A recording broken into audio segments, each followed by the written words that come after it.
Peace, family. We're back once again with it, the DOATBM, and we're powered by Anchor as usual and back that online.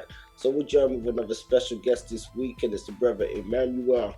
Now he's joining us from the other side of the globe right now, so this definitely a special episode, and we're appreciative to have the check-in. So what's good, bro? I'm cool, man. How you doing? It's so nice to be here with you. Yeah, no, it's good, man. And you were actually, we've had quite a few different international guests, more so from the Americas, but you're definitely now officially, pardon me, our first guest coming in from the continent. So, big up to yourself. Oh, it's my pleasure, bro. I feel blessed, bro. Yeah, so we definitely, with that being said, we're definitely happy to have you on this podcast and see what you're going to impart to the people. Now, the thing is, we like to have diverse guests and people that are going to bring stuff that's different, but not only that, that's going to sort of show the connectivity amongst us, because one thing that's, I guess, that's cool about the internet now when we see it living in these virtual times is we're able to connect with people from around the world in different places at the click of a button. But now, not only through that, people are coming to understand that there's commonalities that a lot of us have with other people around the world, where in different cases and at different points throughout time, there's been a lot of separation, I think, amongst people. So people had opinions on others or what others were like and stuff, but now I feel as though people can connect with other people and actually get more of an accurate depiction of what people are like themselves. And I mention that because, definitely in the diaspora, when it comes to the culture and stuff like that, I feel there's been so much fragmentation. So sometimes people are separate in just understanding how connected they truly are. Yeah, that's true, bro. I must say it's really a great honor to be here with you, bro. And of course, it's really good to know that you can connect with your brother wherever he is. With just a click on the button and then boom, you're able to communicate with a lot of people. But sometimes the problem is not about connecting with people. The problem is the person you want to connect with. Do they want to connect with you? Yeah. In a situation whereby you try as much as possible to connect to someone who isn't bloodly related to you, but the roots might date back to your place, but you see them not trying to connect with you, and it becomes a problem. They see it like, oh, this person is coming after something, and maybe this person want to start communicating with me because he wants a personal stuff from me, or he want me to do something for him and all that. That's killing our culture, Oh yeah. That's killing our culture. I was talking to a friend in Miami last week. I asked her, what is it like to communicate with Africans? She said she doesn't communicate with Africans. Then I told her, well, I'm African, so why are you communicating with me? She said, you've not given me any reason to hate you or any reason not to communicate with you. So, and I said to myself, if I have not given you any reason to hate me, and then why are you saying you don't communicate to Africans? At least you gotta create the connection first to see if it's gonna work out first. Yeah. Or you see a lot of people, they feel like they have the first world advantage over people in Africa. They feel like people in Africa hates them. People in Africa do this, do that, without even coming closer to be sure of what they think. And it's crazy, I mean, it's interesting you say that because and I think those are definitely valid points. What I would find interesting is why she asserted that she doesn't really communicate with Africans. Maybe that was down to some kind of bad experience or something. What I would say is, I was talking to a brother the other day, T Judah. Shouts out to T Judah. He's been on the podcast a few times, and you can check out his podcast, T Judah Medicine. And right.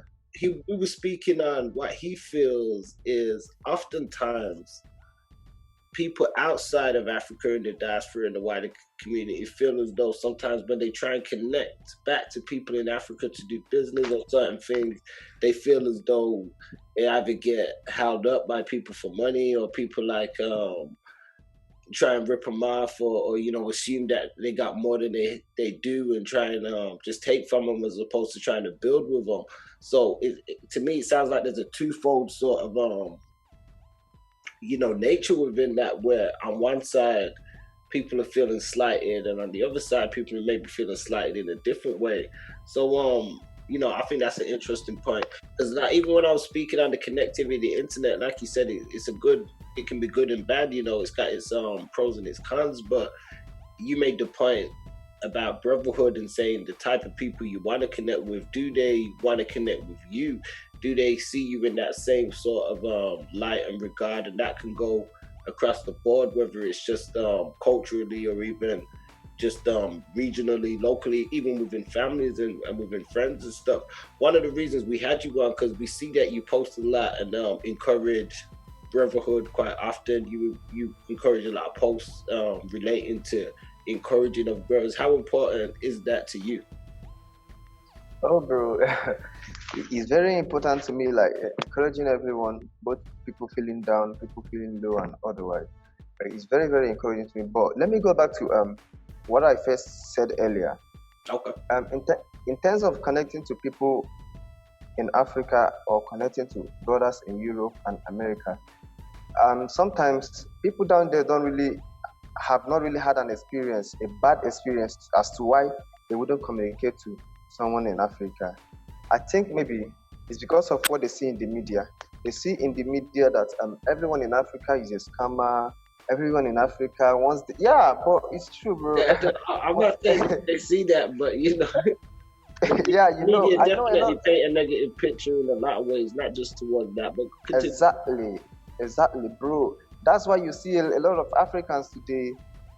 They are unable to communicate with Afro-Americans, our brothers in European countries and otherwise, because sometimes you might say hello to someone else, to someone abroad, and then you see them reading and ignoring. Then next time you say, "Hey, you good?" They say, "What the fuck do you want from me?" And that's so harsh. Telling someone you don't know, like someone who want to create a conversation with you, what they want from you. They simply want to create a conversation with you. Yeah, I know some people are evil though. Some people are into this fraud.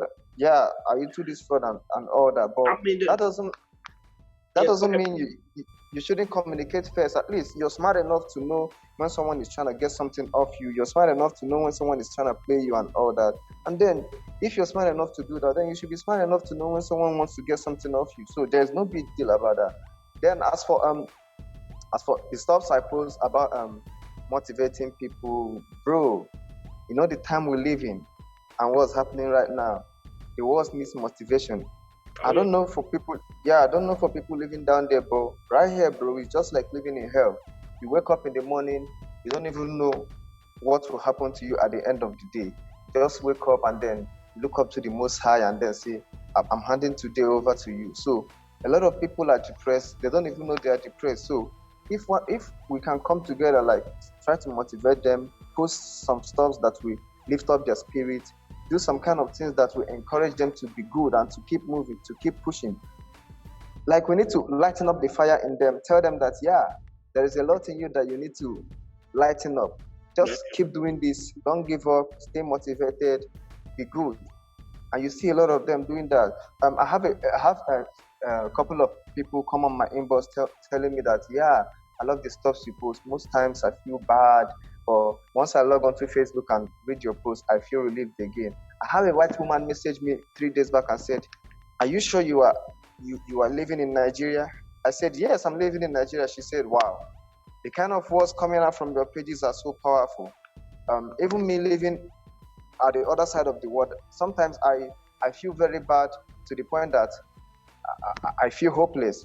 Or each time I see your post, I do be like, so if someone in Nigeria whose economy is not working, a place where there is no job and all that can be motivating people, then why can't I be motivated? So, bro, I feel like it's something we should be doing. Oh, yeah. Yeah, no, definitely. And, there's a lot of importance and value in putting that motivational word to help and encourage others to build and grow, 100%, man. I think, not to make light of anything you said, because, even that how you describe, we talk to people all around the world and they face and experience it in different shades and different form of variety. Now I've spoken to quite a few like white businessmen, and I know some that have recently moved to Africa and married women and stuff like that as well. And some of them have said that they've now I haven't been fortunate to step foot back in Africa and stuff as such yet. So Oh, you need to, bro. You need yeah, to. but the world we're in a crazy state right now, so I'll be there on some transcendental shit. But I need to get there. So probably the physicality too. But the interesting thing is some of these guys, like these businessmen and stuff, have said the people that are there, and they've spoke mainly about like Ghana and places like that, Gambia and stuff as well, but generally speaking, I'm guessing for most of the continent. And they'll say, the people are quite well equipped mentally, they're quite miles ahead, they're quite fast, but they don't understand what to do with what they got, or they seem to think that the white person is got all the answers, or the white person's system has got all the results that they need, so they don't actually put their foot forward. That's what some people say. Now, you being out there, how would you respond to a statement like that? Bro, that's false for real. Let me tell you why I said it's false, because I know a lot of people, yeah, maybe they came and brainwashed us. That's something for sure. Yeah, they brainwashed us, took a lot of us out of Africa. But have you asked yourself this? Those stuffs over there, that some of the beautiful stuffs you see over there in UK, in US, and otherwise, where do they get it from? Bro, they got a lot of them from Africa, and most of them are from black brains. Yeah, of course. That's just the fact. But saying that people are looking up to the white people for black people are looking up to white people for an answer, bro, I tell you this is false, because I can tell you that I see a lot of youths who are into technology in Lagos, Nigeria, and even people from San Francisco come down here to pick them up. They come down here to get the knowledge, see what they have to do. Okay, could you imagine that Microsoft hire people that are living in Nigeria? They recently opened office in Nigeria. If these dudes were looking up to the white folks, they wouldn't get to where they are. But they have a lot of brains working. Yeah, I know some people are looking up to the whites because they've been brainwashed for real. Then, what is our own as black people who are intelligent enough, who are smart enough? Ours is to make sure we guide them properly, so they don't look up to people who ruined their whole life. You get me? Yeah. Yeah. So I feel blacks all around the world should invest more in Africa if they want the people who are not smart enough, who are not wise enough to stop looking at white people as their messiah, as their savior, or to benefit from the white government. Then they should come help make Africa a better place. Bro, for real. A lot of people are looking into the white government as a privilege to them, because they see that when they go down to those places, they do a little or no stuff, and then you see it paying off for them. But right here, they work their ass out, they do some of all these things, and then the black government push it back. Ain't that crazy? Yeah, so that's crazy. So if we can get a lot of blacks who are smart enough, who really want Africa to progress, to come down, teach people how to do this, how to do that. Yeah, people are very smart here, intelligent wise and all that. They just need a little push up, so they could be where the white man never believed they can be. But there's certain things they was denied from due to the the lie of white supremacy and black inferiority, which we know was an erroneous assertion based on no actual facts or anything, but just based on an idea. But that's something we've seen transposed upon to the world over the past 100 or few thousand years, so we're definitely still living out some of the experiences of it, albeit now they say things are changing. I do feel as though there are some changes happening. As a rapper, JT the Bigger Figure, big West Coast rapper, he's recently moved back out to Africa. He's doing some stuff in Burkina Faso and around other places and stuff. Akon's been celebrated for doing great work and stuff out there. I know recently, over the past few years prior to the COVID pandemic, the Ghanaian president had the Year of Return initiative, and they had a lot of people come out and sort of visit. Yeah. And so I think there's more of an understanding coming to people now to understand that things can be done out there. more so than looking at it as a land of just of no hope or anything like that from what they've been sold from the media. Because from the outside, the media generally, they would sell an image of just like it's like a wasteland or something, like there's nothing there. So I think, as you said, it is about people making those sort of intelligent reinvestments and stuff and understanding themselves. I think sometimes, as you said, there is that falseness where people talk sometimes and say,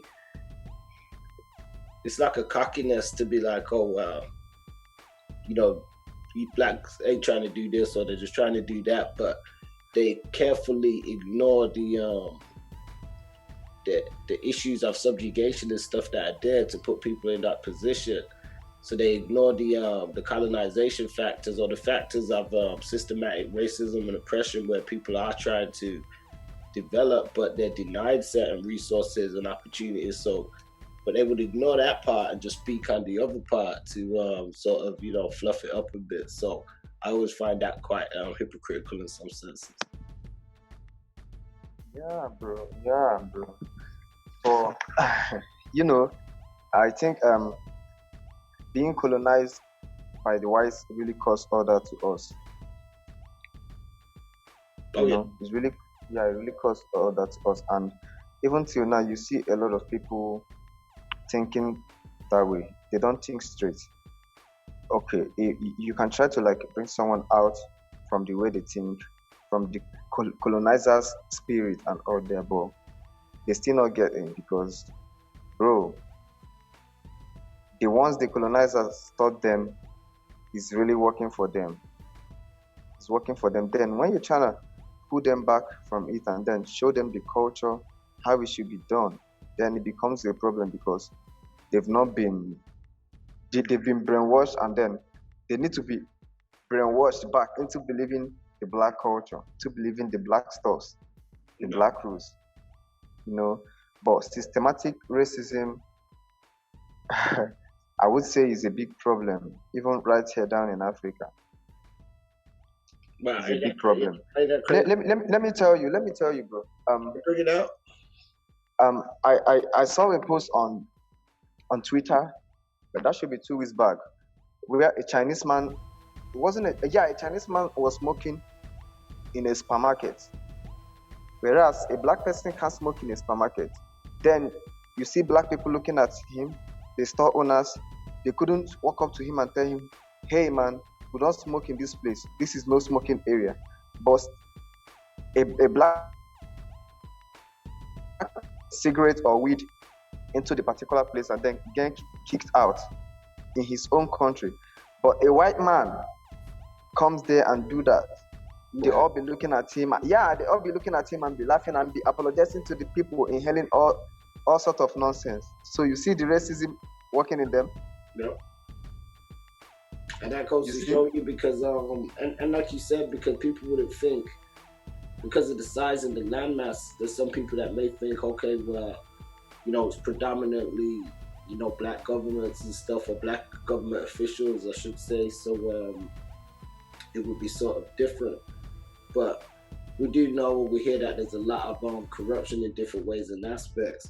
But not to just highlight out there for it, because we quite aptly and famously seen years ago with the Minister Louis Farrakhan, when they tried to ask him the same question and label places out there as being the most corrupt, and he said he can name a lot more.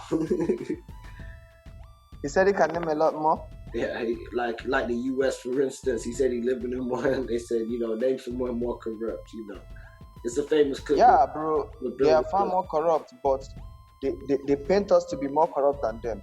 Who taught us corruption?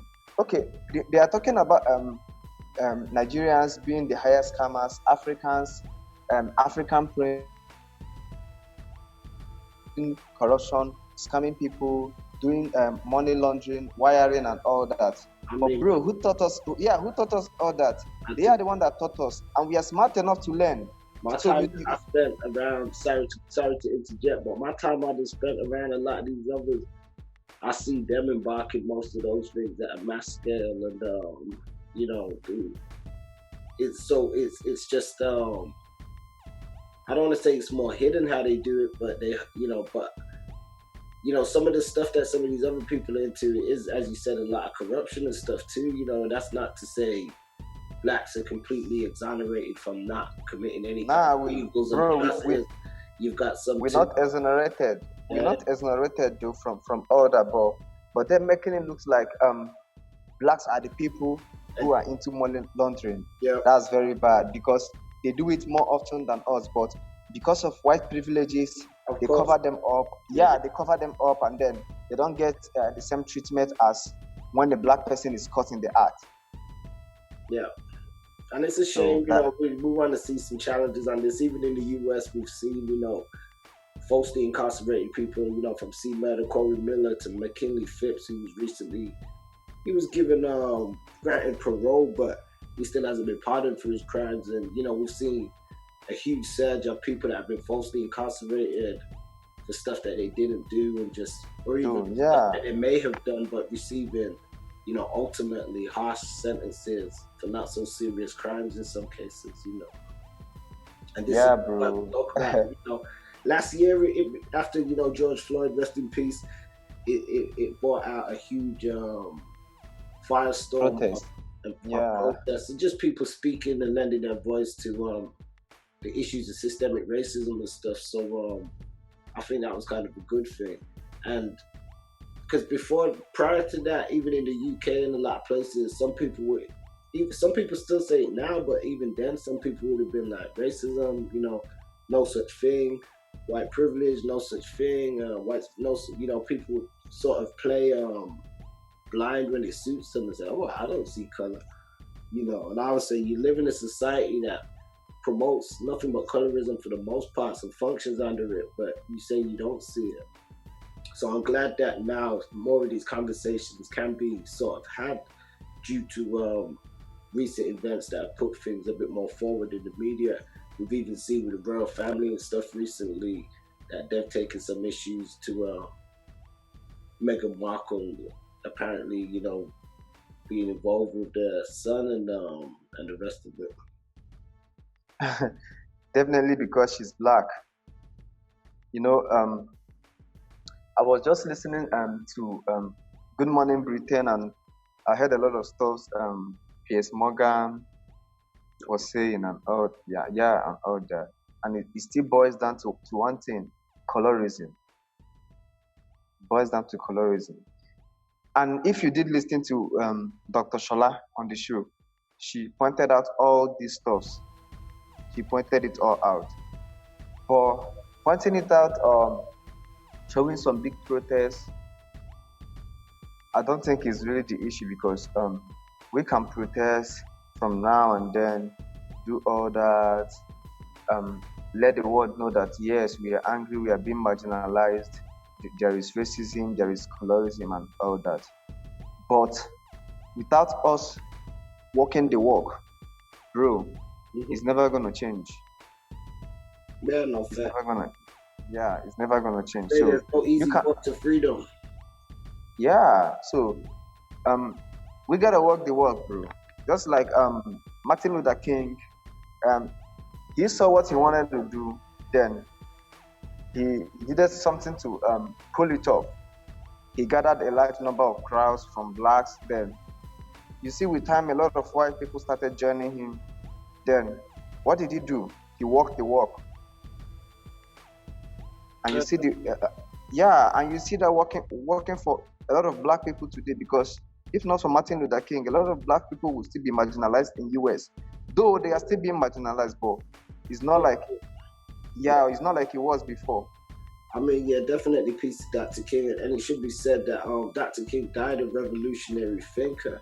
I know oftentimes everybody knows that I Have a Dream speech, and they feel as though Dr. King was used somewhat as a puppet to push a peaceful agenda at a time where people were being abused and stuff. But especially if you follow Dr. King's his later work to the end of his life and his last speech and stuff, he completely, moved away from a lot of that way of thinking and was more coming into the lineage and understanding of just the time and what was taking place. And he called to boycott some of these nations. Dr. King, he even said, he said we ain't gotta throw no Molotov cocktails. We don't need no bricks and mortar. He said we don't need to fight them like that. And he said all we gotta do is go into these stores and go into these places and tell these people, I got a message from our Father, that you messing with God's people and you ain't treating his children right, So he really laid it down in that message, which I think is an important one that I think should be just as publicized as the I Have a Dream speech, because I think the I Have a Dream speech is always publicized where that's sort of used to, I guess, placate people into thinking that we live in a time now where everybody has been accepted not by the color of their skin but by the content of their character, and we see that still isn't the case even still in 2021. And we've explored this in other episodes on this podcast, just whether that's something that we will see manifest or whether it won't be. What I will say is, just to slightly put a button on from what you were just saying, I don't feel as though in this day and time we could see, let's say for instance, another MLK or another Malcolm X or another, Patrice Lumumba or another, minister or Elijah. But I feel as though those figures have played their part and definitely are out there. I feel as though in this day and time, it's more of an individual thing for individuals to sort of do the work that they can. And I guess if they can reach groups and stuff too, but I don't know. What do you say? I don't really feel that. Could you see? I mean, sorry, I didn't get the last part. A new MLK imagine, in this day and time of this era. If a new or a new Garvey or a new, Malachi York or a new, you got a lot of scholars and teachers, but in different form. But bro, well, I don't think it's gonna be cool because you're going to see a lot of people who wouldn't support him, though he might be deviated from it. He might be distracted in one way or the other along the way, because some of the stuff he's coming to do or some of the stuff he's coming to say has already been said and then done. Yeah. So, like I said, we need to put more action. Let's take, for example, they don't want a black person to be in the top position, like in a bank. Maybe in a bank, they don't want the black person to be in the top position. What is left for us? Get the criteria of being in the top position. Make sure you qualify for it. Then start applying. You apply, another black apply, and all that. You see them taking actions. Then you see that at the end of the day, they have no choice, because when they look at these people's resume, you see that they are overqualified for this. They already worked their ways towards it. So there's no way you're going to deny them, because it's going to cause a big problem for you. Then you see them accepting it. So that's what they work. It's interesting, because when we look at some communities, even in the UK, we've got some communities full of Southeast Asians or Pakistanis, sometimes Asians from different regions as well, Afghanistan, a lot of different places and stuff. A lot of Indians and stuff. We've got Eastern Europeans, we've got Romanians, Bulgarians in some regions. We've got loads of different groups and communities. Now, one thing, which isn't a slight on them in any sense, is they do insularly stick together and work together. Now, it's the same sort of thing like you're saying. Even we've seen some areas where within short spaces of time, they would go from being a small minority group in that area to completely dominating the area. Now, I'm not going to get into how some of them breed in that, because sometimes that's a whole different dichotomy into how they're populating so fast and spreading and the whole next mix of it. But nonetheless, the ideology, like you suggested, of just how they work within an area and just, sort of make sure they're the biggest sort of presence within it, apply for all the sort of jobs and posts and positions within it until they sort of end up monopolizing and taking over the area and stuff like that. And it's interesting because I think KRS-One, the rapper, he put out a song a few months ago called Black, Black, Black, which was KRS-One. Oh, I'm gonna check it out later. Yeah, and at the end of it, it's got an excerpt of somebody speaking, and I think they're saying something similar like that at the end. They're saying, if we need to get up off our feet, this is what we gotta do. We gotta be like these other groups, the same way the Italians did it. Because when you look at America, it's the same thing. We've had different European nations and other worldly people from other worldly nations go into that sort of landmass and be able to build upon the quote-unquote American dream and, fundamentally, build communities and business and stuff like that. And so what you just said, I think, kind of shadows that, because like I said, when we look around the world and we see how a lot of these other nations and groups move, then we can ultimately see that that is a strategy that can be used. Some would say for our people, there's a separation when it comes to working together or the necessity. Yeah, bro. I really want to point out that this working together, bro, it will really help blacks a lot, bro. African American, blacks in UK, blacks in Europe, blacks in Asia, and Africans working together, uniting themselves, bro. Imagine that. We're gonna conquer the world. Yeah, one nation. One nation. We're gonna conquer the world, bro. But right now, it's hard to show someone the world when they already stocked up in the city, So so right now a lot of us are stocked up in the city, and then when some of us try to show us the world, what is in the world, we don't get to see because we're already stuck in the city. We feel like this place is the best for us, this is the best thing for us, forgetting that there might be a lot in the world that is greater than the city. Man.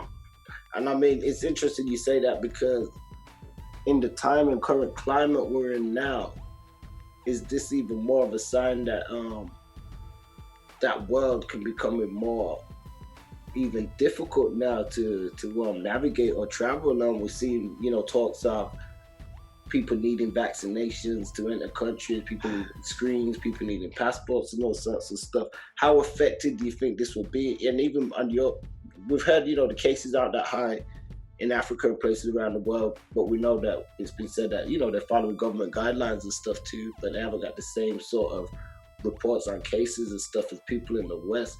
But what do you think? Could we see a stage of maybe the world becoming more locked down where people aren't going to be able to travel, or could we see maybe a mass exodus of people just moving of one final jump and relocating somewhere different?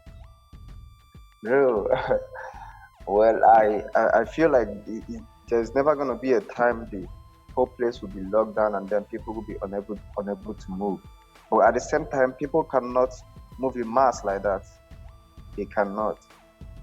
Although the kind of rules they set over vaccination, this and that, are mainly to affect the black people, because they know a lot of black people are not going to accept the vaccination, not at all. Like someone like me, you're telling me I'm going to get vaccinated before I can travel to UK to this. I'm not going to get that vaccination, bro. No, not at all, because I don't know what it's made of. I don't know if you're trying to make me weak, if you're trying to change my DNA. So there is nothing in this world that can make me take that vaccination, bro.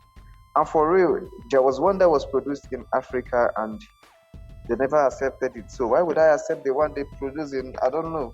Yeah. Feel me? Yeah, so I'm not going to take that. But I know they are doing all that to get more Africans. They would tell you, if you're not vaccinated, you're not traveling to US. And you see yourself having a good business, you want to go push in the States, and then you have no option than to get vaccinated. Maybe they want to kill your DNA, you don't know, or they want to change something from your lineage and all that. You don't know that you get vaccinated because you want to go do some business, and without it, you're not going to do the business. You see yourself doing it. But bro, I pray it doesn't get to that point, because if it gets to that point, then we living down here should make do of what we have, capitalize on ourselves, and then give them condition. why coming down here too? We should also give them condition too, because I feel like it's because when they say whatever they want to say, we just go ahead with it and then push. They feel like, yeah, we can say anything, we can do anything, and these people are gonna accept it, whether they like it or not. They must surely accept it.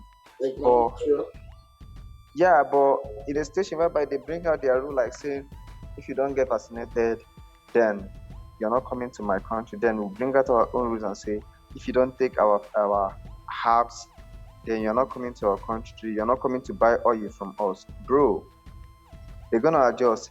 Okay, is it the Heathrow airport in London told Ghana International Airport in Kotoko and the one in Abuja that they're gonna be landing at a different location.